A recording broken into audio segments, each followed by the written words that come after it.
Saket ice के YouTube channel पर आपका स्वागत है।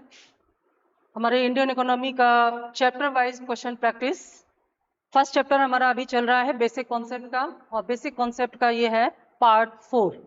इसमें हम जो हमारी व्याख्या है क्वेश्चन की, यानी कि प्रश्नों का उत्तर देने के साथ साथ जो उसके अदर ऑप्शंस हैं उनकी भी यहाँ पर डिटेल्स में डिस्कस कर रहे हैं। कमिंग एग्जाम में आपके लिए काफ़ी यूजफुल होगा। तो चलिए शुरू करते हैं। पहला क्वेश्चन हमारा स्क्रीन पर है। क्वेश्चन है, किसी देश की आर्थिक समृद्धि, समृद्धि का मतलब यहाँ पर ग्रोथ से है, ठीक है। कभी कभी ये टर्म आपको थोड़े से परेशान करते हैं। ग्रोथ यानी कि किसी देश की आर्थिक समृद्धि का सबसे उपयुक्त मापदंड है, या इकोनॉमिक ग्रोथ का सबसे उपयुक्त मापदंड क्या है। ऑप्शन देखिए, यानी कि कैसे किसी देश की आर्थिक समृद्धि को आप बेहतर तरीके से नाप सकते हैं, इकोनॉमिक ग्रोथ को कैसे नाप सकते हैं। ऑप्शन ए, सकल घरेलू उत्पाद। यहाँ पर हम आपको आपके समझने के लिए लिख दे रहे हैं, एग्जाम में लिख करके नहीं आएगा। ग्रॉस डोमेस्टिक प्रोडक्ट, जीडीपी, सकल घरेलू उत्पाद जीडीपी। निवल घरेलू उत्पाद यानी कि नेट डोमेस्टिक प्रोडक्ट, एनडीपी। निवल राष्ट्रीय उत्पाद, नेट नेशनल प्रोडक्ट, एनएनपी। और लास्ट है प्रति व्यक्ति वास्तविक आय यानी कि पर कैपिटा इनकम। तो 4 ऑप्शन के साथ आपसे प्रश्न पूछा गया है कि आर्थिक वृद्धि का सबसे उपयुक्त मापदंड क्या है। देखिए, जनरली तो आर्थिक वृद्धि जो नापी जाती है, अगर प्रश्न होता कि सामान्यतः सभी देश अपनी आर्थिक वृद्धि को किससे मापते हैं, तो आंसर हो जाता जीडीपी से। लेकिन पूछा गया है कि सबसे उपयुक्त मापदंड क्या है, तो उपयुक्त मापदंड बताने के लिए हमारा आंसर होगा प्रति व्यक्ति वास्तविक आय, या प्रति व्यक्ति राष्ट्रीय आय भी यहाँ पर होता, वो भी सही होता। जीडीपी एक निश्चित समय में देश की आर्थिक सीमा में रहने वाले सभी व्यक्तियों द्वारा किया गया अंतिम उत्पादन होता है, और उस अंतिम उत्पादन में यानी कि जीडीपी में जब हम विदेशी आय व्यय को भी एडजस्ट कर देते हैं तो वो क्या बन जाती है, वो हमारी सकल राष्ट्रीय उत्पाद बन जाता है। उसमें से जब मूल्यह्रास यानी कि डिप्रिसिएशन को घटा देते हैं तो वो क्या बन जाता है, एनएनपी बन जाता है। कुल मिलाकर के जीडीपी, एनडीपी और एनएनपी ये राष्ट्रीय आय के ही कुछ भाग हैं, कुछ रूप हैं। लेकिन प्रति व्यक्ति आय क्या है, जब किसी देश की राष्ट्रीय आय को उस देश की कुल जनसंख्या में बांट दिया जाता है बराबर बराबर मात्रा में, तो उसके बाद जो प्राप्त होता है वो प्रति व्यक्ति आय है। और प्रति व्यक्ति आय में वृद्धि होना वास्तविक आर्थिक वृद्धि का संकेत है, क्योंकि प्रति व्यक्ति आय तभी बढ़ती है जब वास्तव में राष्ट्रीय आय की वृद्धि होती है। यहाँ पर 2 बातें हैं, जनसंख्या में कमी होना यानी कि जब जनसंख्या धीमी गति से बढ़ती है और राष्ट्रीय आय तीव्र गति से बढ़ती है तो निश्चित तौर पर उस देश की प्रति व्यक्ति आय में वृद्धि होगी, और यही किसी देश की आर्थिक वृद्धि का सबसे उपयुक्त पैमाना हो सकता है। नेक्स्ट क्वेश्चन नंबर 2, सैद्धांतिक रूप से यदि आर्थिक विकास की कल्पना की जाती है तो इनमें से किस एक को साधारणतया ध्यान में नहीं रखा जाता। यानी कि जब किसी देश की आर्थिक विकास की कल्पना की जाती है तो इनमें से कौन सी एक बात है जिसका ध्यान नहीं रखा जाता, या जिसे उसके यानी कि आर्थिक विकास में शामिल नहीं किया जाता। ऑप्शन ए, सकल घरेलू उत्पाद में वृद्धि। अब ये भी मैंने आपको बताया कि जीडीपी का बढ़ना किसी देश में आर्थिक वृद्धि का संकेत होता है। जीडीपी बढ़ रही है, इसका मतलब है कि देश आर्थिक रूप से तरक्की कर रहा है। विश्व बैंक से वित्तीय सहायता में वृद्धि, बाकी का देख लेते हैं। सकल राष्ट्रीय उत्पाद में वृद्धि, सकल राष्ट्रीय उत्पाद को क्या कहेंगे, सकल मतलब ग्रॉस, राष्ट्रीय मतलब नेशनल, उत्पाद मतलब प्रोडक्ट, जीएनपी। तो जीडीपी और जीएनपी दोनों ही एक प्रकार से राष्ट्रीय आय के ही स्वरूप हैं। आगे हम वीडियो में आपको बताएंगे जीडीपी जीएनपी, तो वहां डिटेल्स में बताएंगे। तो सकल राष्ट्रीय उत्पाद भी आर्थिक विकास की कल्पना के अंतर्गत आता है। प्रति व्यक्ति सकल राष्ट्रीय आय में वृद्धि, अभी भी मैंने आपको बताया पिछले क्वेश्चन में, पीसीआई किसी देश की आर्थिक वृद्धि का ही प्रतीक होता है। ये 3 नहीं है, तो विश्व बैंक से वित्तीय सहायता में वृद्धि आपका राइट आंसर होगा ऑप्शन बी। विश्व बैंक से वित्तीय सहायता में वृद्धि होना किसी देश के आर्थिक विकास की वृद्धि का प्रतीक नहीं है, क्योंकि अगर विश्व बैंक से वित्तीय सहायता प्राप्त हो रही है तो इसका ये बिल्कुल मतलब नहीं है कि आर्थिक विकास हो ही रहा होगा। ठीक है, राइट आंसर है ये। नेक्स्ट क्वेश्चन निम्नलिखित में से कौन आर्थिक विकास के लिए प्रत्यक्ष रूप से महत्वपूर्ण नहीं है? यानी कि इनमें से 3 ऐसे हैं जिनका संबंध आर्थिक विकास से है, लेकिन एक पॉइंट ऐसा है जो आर्थिक विकास के लिए महत्वपूर्ण नहीं है। ऑप्शन देखते हैं। मुद्रा की मात्रा यानी कि क्वांटिटी ऑफ मनी या करेंसी, मूल्य स्थिरता प्राइस स्टेबिलिटी, बचत दर सेविंग रेट, संसाधनों का उपयोग, संसाधन मतलब रिसोर्सेज, जो कंट्री में जो रिसोर्सेज हैं सामान्यतया, मैंने पिछले वीडियो में आपको बताया, सामान्यतया संसाधन कौन कौन से होते हैं? नेचुरल रिसोर्सेज यानी कि प्राकृतिक संसाधन और ह्यूमन रिसोर्सेज मानव संसाधन, बाकी सारे संसाधन इन्हीं के अंतर्गत आते हैं। तो इन संसाधनों का जो उपयोग होता है, निश्चित तौर पर किसी देश में उपलब्ध संसाधनों के उपयोग से उस देश के आर्थिक विकास का स्तर निर्धारित होता है, तो ये आर्थिक विकास में शामिल होगा। बचत दर भी आर्थिक विकास में शामिल होगा, क्योंकि बचत दर से पूंजी प्राप्त होती है और आर्थिक विकास के लिए पूंजी की आवश्यकता बहुत ज्यादा होती है। मूल्य स्थिरता भी आर्थिक विकास के लिए महत्वपूर्ण है, क्योंकि मूल्यों में तेज परिवर्तन होने से मंदी और स्फीति के प्रभाव के कारण किसी देश के आर्थिक विकास की प्रक्रिया मंद पड़ सकती है, तो मूल्य स्थिरता भी आर्थिक विकास में शामिल होगा। लेकिन मुद्रा की मात्रा जो है यह किसी देश के आर्थिक विकास के लिए प्रत्यक्ष रूप से महत्वपूर्ण नहीं है। प्रत्यक्ष पूछा है, अब प्रत्यक्ष रूप से तो मुद्रा की मात्रा भी महत्वपूर्ण होगी, लेकिन प्रत्यक्ष रूप से मुद्रा की मात्रा में परिवर्तन होने से आर्थिक विकास का प्रभाव नहीं पड़ता। ध्यान दीजिएगा, यहाँ मुद्रा की मात्रा लिखी हुई है, अगर यहाँ पर मुद्रा की मात्रा के स्थान पर मुद्रा का मूल्य लिखा होता तो आंसर बदल जाता हमारा। मुद्रा की मात्रा का मतलब है क्वांटिटी, यानी कि जो मुद्रा है, कितने मात्रा में मुद्रा आरबीआई द्वारा इशू की गई है, बाजार में या अर्थव्यवस्था में मुद्रा की मात्रा कितनी है। जैसे मेरे पास 100 के 10 नोट हैं, लेकिन 100 के ये 10 नोट क्या है? मुद्रा की मात्रा। अगर ये 100 के 10 नोट का मूल्य कम हो जाए, मूल्य कम होने का मतलब क्या है? महंगाई का बढ़ जाना, तो मुद्रा के मूल्य में कमी आएगी। लेकिन मेरे पास 100 के अगर 10 नोट के स्थान पर 5 नोट रह जाएं, तो मतलब होगा मुद्रा की मात्रा में कमी होना। आप कहेंगे मुद्रा की मात्रा में कमी होने से भी तो विकास प्रभावित हो रहा है? नहीं, मुद्रा के मूल्य में कमी होने से। अगर मेरे 100 के 5 नोट का मूल्य 100 के 10 नोट के बराबर हो जाए, तो बाकी के 5 नोट का मूल्य का कोई मतलब नहीं होता। यानी कि मनी फ्लो की बात यहाँ पर हो रही है। फ्लो घटने और बढ़ने से मूल्य घटता बढ़ता है, ना कि मात्रा घटने बढ़ने से। तो कुल मिलाकर के मुद्रा की मात्रा में जो परिवर्तन होता है वह प्रत्यक्ष रूप से आर्थिक विकास को प्रभावित नहीं करता, बल्कि मुद्रा के मूल्य में या मुद्रा के फ्लो में यानी कि प्रवाह में जब परिवर्तन होता है उसका आर्थिक विकास पर प्रभाव पड़ता है। आंसर होगा ए, मुद्रा की मात्रा। नेक्स्ट क्वेश्चन, मानव विकास सूचकांक का आधार क्या है? बहुत पूछा जाता है ये प्रश्न। मानव विकास सूचकांक, इसको बोलते हैं HDI, human development index. Human development index एक बहुत ही इंपॉर्टेंट इंडेक्स है, इंटरनेशनली इसे जारी किया जाता है और इसे जारी करने वाली संस्था है UNDP, United Nations Development Programme. UN की एक ये प्रोग्राम है। उसके अकॉर्डिंग हर साल विश्व के तमाम देशों की HDI यानी कि मानव विकास रिपोर्ट जारी की जाती है, और इस मानव विकास रिपोर्ट से लोगों के जीवन स्तर, यानी कि इसमें जो प्रश्न पूछा है पहले इसका उत्तर दे दें। मानव विकास सूचकांक का आधार क्या है? स्वास्थ्य, शिक्षा, रोजगार, जीवन स्तर? बिल्कुल नहीं, क्योंकि रोजगार इसमें शामिल नहीं है। स्वास्थ्य, शिक्षा, रोजगार, फिर से यहाँ रोजगार आ गया है, ये भी आंसर नहीं होगा। स्वास्थ्य, शिक्षा, जीवन स्तर, यस, ये राइट आंसर है। शिक्षा, रोजगार, जीवन स्तर, यहाँ भी रोजगार शामिल हो गया है। इसका मतलब है कि जो HDI की रैंक जारी करता है UNDP, उनमें 3 बातों को ध्यान में रखा जाता है, यानी कि 3 फैक्ट की जांच की जाती है। पहला है शिक्षा, दूसरा है स्वास्थ्य और तीसरा है प्रति व्यक्ति आय या जीवन स्तर। यहाँ ध्यान दीजिएगा, यहाँ जीवन स्तर लिखा हुआ है, अगर जीवन के स्तर के स्थान पर प्रति व्यक्ति आय लिखा होता वो भी सही होता। रोजगार को मानव विकास सूचकांक में शामिल नहीं किया जाता। यहाँ पर थोड़ा और डिटेल जान लीजिए, बहुत पूछा जाता है ये प्रश्न। हर साल यूएनडीपी की रिपोर्ट जारी की जाती है इस वर्ष, यानी कि 2023 की रिपोर्ट जो है, रिपोर्ट जिस वर्ष जारी की जाती है, आंकड़े एक वर्ष पहले के होते हैं।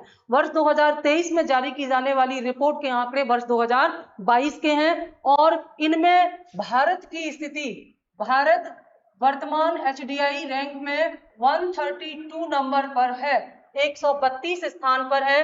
पहले स्थान पर जो देश है उसका नाम है स्विट्जरलैंड, स्विट्जरलैंड पहले स्थान पर है इसमें, और भारत 132वें स्थान पर है। पिछले वर्ष की रिपोर्ट में भारत की स्थिति 131वीं थी, 131 पोजीशन पर था भारत।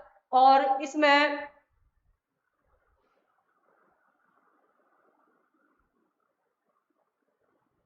इसमें जो भारत की पोजीशन थी वो 131 थी, यानी कि लास्ट ईयर की अकॉर्डिंग भारत में 1 नंबर में गिरावट आई है। इस रैंक में हम जितना ऊपर जाएंगे हमारी जो विकास का स्तर है वो अच्छा माना जाएगा। तो 132वें स्थान पर भारत है। पड़ोसी देशों से तुलना कर लें इस रिपोर्ट में, इस तरह के प्रश्न बहुत प्रीलिम्स में पूछे जाते हैं।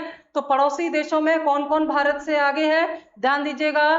भारत से पड़ोसी देशों की बात करते हैं तो हमारे एशियाई देश, आसपास के जो देश हैं, इनमें चीन, बांग्लादेश, भूटान, श्रीलंका, ये भारत से ज्यादा अच्छी पोजीशन में हैं एचडीआई रैंक में। तो इसका मतलब है कि शिक्षा, स्वास्थ्य और जीवन स्तर के मामले में भारत दुनिया में 132वें स्थान पर वर्तमान में आता है। राइट आंसर होगा इसका सी, स्वास्थ्य, शिक्षा और जीवन स्तर के आधार पर मानव विकास सूचकांक तैयार किया गया है और इसको जारी करने वाली संस्था है यूएनडीपी। नोट कर लेंगे इसको।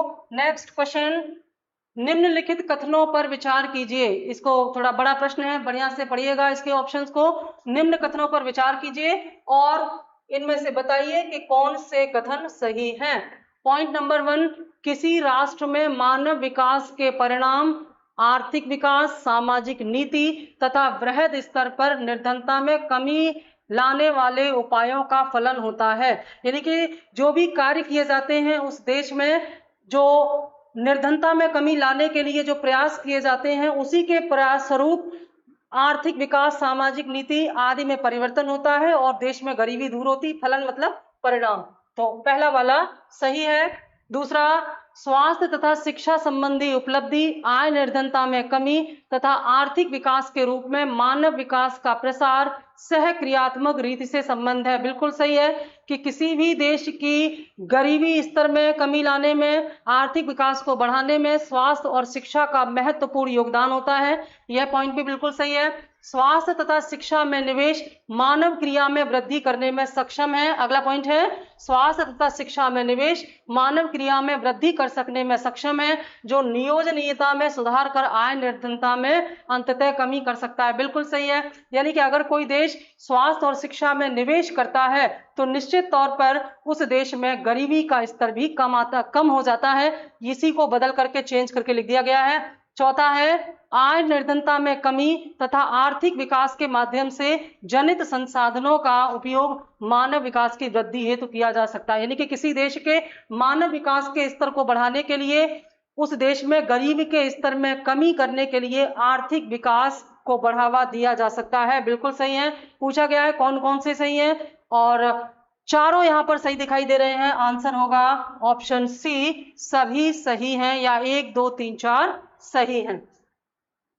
नेक्स्ट क्वेश्चन, निम्नलिखित में से कौन सा एक युग्म, युग्म मतलब जोड़ा, कौन सा एक युग्म जीवन की भौतिक गुणवत्ता, बहुत ही महत्वपूर्ण है, जीवन की भौतिक गुणवत्ता, इसको हम लिख सकते हैं physical quality of life index.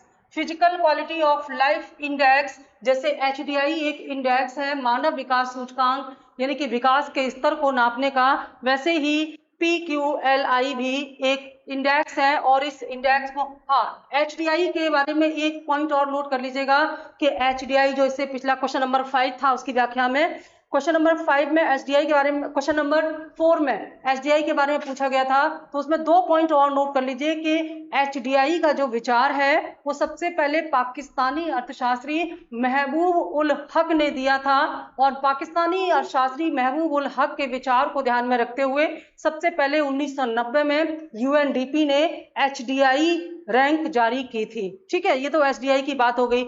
यहाँ पर हम बात कर रहे हैं पीक्यूएलआई यानी कि physical quality of life index. इसकी जो शुरुआत है, ये सारे प्रश्न ऑलरेडी आ चुके हैं किसी न किसी एग्जाम में, आगे भी रिपीट होंगे। 1976 ईस्वी में इसे शुरू किए करने वाले अर्थशास्त्री थे, विचारक थे मॉरिस डी मॉरिस। आया हुआ प्रश्न है, मॉरिस डी मॉरिस ने पहली बार इसे जारी किया था। और पीक्यूएलआई में वर्तमान जो लिस्ट जारी की गई है, करंट लिस्ट में भारत की जो स्थिति है, इसमें 117वें स्थान पर है भारत वैश्विक स्तर पर जीवन की भौतिक गुणवत्ता लिस्ट में। एचडीआई में किस नंबर पर है? 132वें नंबर पर, और पीक्यूएलआई में 117वें स्थान पर हैं हम। तो चलिए देखते हैं कि ये पीक्यूएलआई इंडेक्स जो है, इसमें कौन कौन सी बातों को ध्यान में रख करके ये लिस्ट तैयार की जाती है, यानी कि इसके कौन कौन से जो इंडेक्स के फैक्ट क्या क्या हैं। पहला लिखा हुआ है, आपको प्रश्न का उत्तर बताना है, इनमें से कौन सा एक जीवन की भौतिक गुणवत्ता का सर्वाधिक उपयुक्त आकलन है, यानी कि कौन सा एक ऑप्शन है जो पीक्यूएलआई में शामिल किया जाता है। ऑप्शन ए शिशु मृत्यु दर और साक्षरता, ऑप्शन बी शिशु मृत्यु दर और आय, ऑप्शन सी कैलोरी प्राप्ति और साक्षरता, ऑप्शन डी प्रति व्यक्ति आय और लिंगानुपात जेंडर रेशियो। अच्छे से पढ़ेंगे और देखेंगे, आंसर दिखाई दे रहा है ऑप्शन ए शिशु मृत्यु दर यानी कि इन्फेंट मोर्टेलिटी रेट, IMR इसको बोलते हैं इन्फेंट मोर्टेलिटी रेट। क्या होता है इन्फेंट मोर्टेलिटी रेट? जब कोई बच्चा जीवित जन्मा होता है और 1 वर्ष पूरा होने से पहले ही उसकी मृत्यु हो जाती है, तो उसे शिशु मृत्यु दर में गिना जाता है। तो शिशु मृत्यु दर, साक्षरता, ध्यान देना 3 पॉइंट इसमें शामिल है, पर प्रश्न में 2 ही लिखे हुए हैं। अगर आप नोट करना चाहें तो नोट कर सकते हैं, शिशु मृत्यु दर, साक्षरता और साथ ही साथ जीवन स्तर। जीवन स्तर मतलब लाइफ स्टैंडर्ड्स, या सॉरी जीवन स्तर नहीं, यहाँ पर जीवन प्रत्याशा होगा। जीवन स्तर तो उसमें है आपका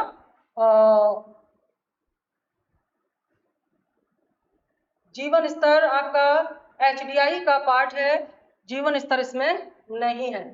तो इसमें जीवन प्रत्याशा आ जाएगा। और जीवन प्रत्याशा का मतलब क्या होता है उसको भी समझिए। जीवन प्रत्याशा का मतलब होता है कि किसी देश में रहने वाले व्यक्ति या कोई व्यक्ति औसतन कितने वर्ष जीवन जीने की संभावना है किसी व्यक्ति की, और किसी व्यक्ति की जीवन जीने की संभावना उस देश के वातावरण से, परिवार की स्थिति से, इन सब से तय होती है। तो सामान्य जीवन जीने की आशा के वर्ष ही जीवन प्रत्याशा कहलाते हैं। तो पीक्यूएलआई का निर्धारण 3 बातों के आधार पर होता है, शिशु मृत्यु दर, साक्षरता दर और जीवन प्रत्याशा। मैंने शिशु मृत्यु दर के बारे में बताया, 1 वर्ष पूरा करने से पहले मृत होने वाले बच्चों को इन्फेंट मोर्टेलिटी रेट में रखा जाता है। लिटरेसी रेट या साक्षरता दर की डेफिनेशन भारत के संदर्भ में समझिए कि 7 वर्ष एवं इससे अधिक आयु का कोई भी व्यक्ति कम से कम किसी एक भाषा में लिखना, पढ़ना और समझना जानता हो, उसे भारत में लिटरेट यानी कि साक्षर माना जाता है। तो इन 3 फैक्ट के आधार पर किसी देश के पीक्यूएलआई का निर्धारण होता है, और इनके अकॉर्डिंग भारत वर्तमान में दुनिया में 117वें नंबर पर आता है। ये सारे फैक्ट जो मैंने आपको बताए नोट कर लीजिए। और पीक्यूएलआई का आरंभ 1976 में मॉरिस डी मॉरिस ने किया।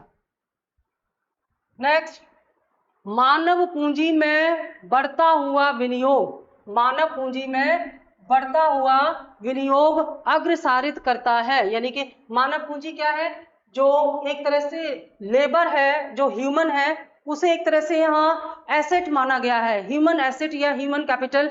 ह्यूमन एसेट का मतलब होता है कि जो जनता है या ऐसी यानी कि जनसंख्या का वह भाग जो कि एक रिसोर्स की तरह उत्पादक कार्यों में प्रयोग किया जा सकता है, उसे यहाँ पर ह्यूमन एसेट के रूप में बताया गया है। तो मानव पूंजी में बढ़ता हुआ विनियोग, विनियोग मतलब निवेश, इन्वेस्टमेंट। इन्वेस्टमेंट का मतलब क्या होता है? जैसे अगर मानव पूंजी में इन्वेस्टमेंट का मतलब क्या है? जैसे शिक्षा में किया गया निवेश, स्वास्थ्य में किया गया निवेश, स्किल डेवलपमेंट के लिए किया गया निवेश, ये सब निवेश किसमें किया जा रहा है? मानव पूंजी में। तो इससे भविष्य में हमें क्या प्राप्त होगा? जाहिर सी बात है, अच्छे कार्मिक हमारे लिए तैयार होंगे, ट्रेंड स्किल्ड लेबर हमारे लिए तैयार होंगे। प्रश्न पूछा गया है, अग्रसारित करता है ए संसाधनों का समुचित प्रयोग, बी उत्पादकता में वृद्धि, सी कुशलता में विकास, डी ये सभी। अभी मैंने जो बातें बोली उनमें लगभग सभी आ गया। अगर कोई देश अपनी मानव पूंजी में निवेश करता है तो निश्चित तौर पर वह अपने मानव संसाधनों का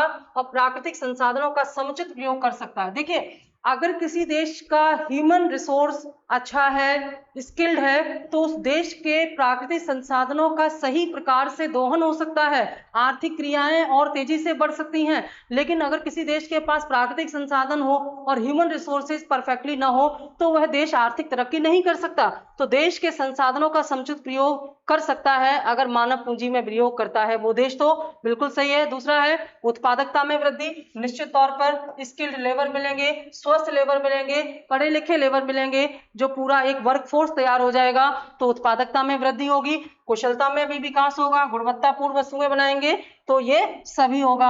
आंसर है उपर्युक्त सभी, ऑप्शन डी। नेक्स्ट, सतत विकास का आधार क्या है?